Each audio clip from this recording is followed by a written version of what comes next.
Alors je m'appelle Poès, je suis français, je suis né à Paris en 83. J'habite à Lyon, mais j'habite beaucoup entre Paris, Lyon, je me promène beaucoup. Et j'ai la chance pour ma peinture et pour mon travail de pas mal voyager.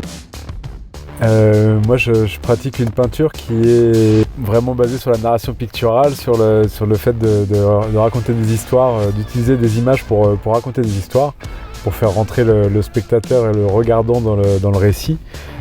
Et j'ai un style qui est plutôt résolument positif, parce que finalement on est dans une époque qui est pas si rigolote et voire un peu grise, et mon parti pris et mon credo là-dedans, c'est de dépeindre une réalité sublimée et donc avec des couleurs très très vives. Sur le mur Luxembourg, j'ai décidé d'être dans une peinture et dans une fable médiévale qui traite de la revanche des lapins. Parce que je suis tombé sur des enluminures médiévales qui comportaient souvent des animaux musiciens, des lapins qui tuaient des chevaliers, qui les décapitaient, des scènes un peu gore où on sentait que les moines s'éclataient en marge de choses plus sérieuses et qui se lâchaient sur des mini-scénettes un peu rigolotes.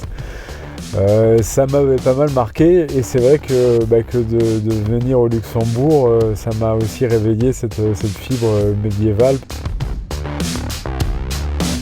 Mais alors, influence très, très bande dessinée, donc ce style de la ligne claire, des Hergé et de tous les héritiers des Hergé.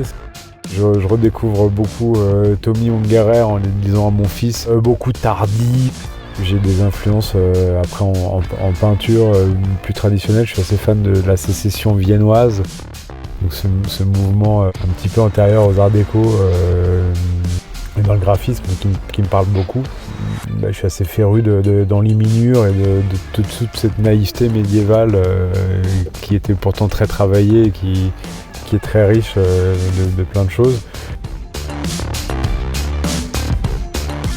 J'aimerais évidemment remercier Olivier Sader de cette invitation, parce que c'est super sympa de m'inviter, et puis c'est très bien aussi d'avoir l'énergie d'organiser tout ça. Ça demande beaucoup d'énergie, donc c'est super chouette, et je souhaite, c'était apparemment le premier anniversaire du mur Luxembourg, et je souhaite une longue vie au projet, parce que je pense que c'est plein de bon sens et de bonnes énergies, et c'est important. Il faut que ça continue.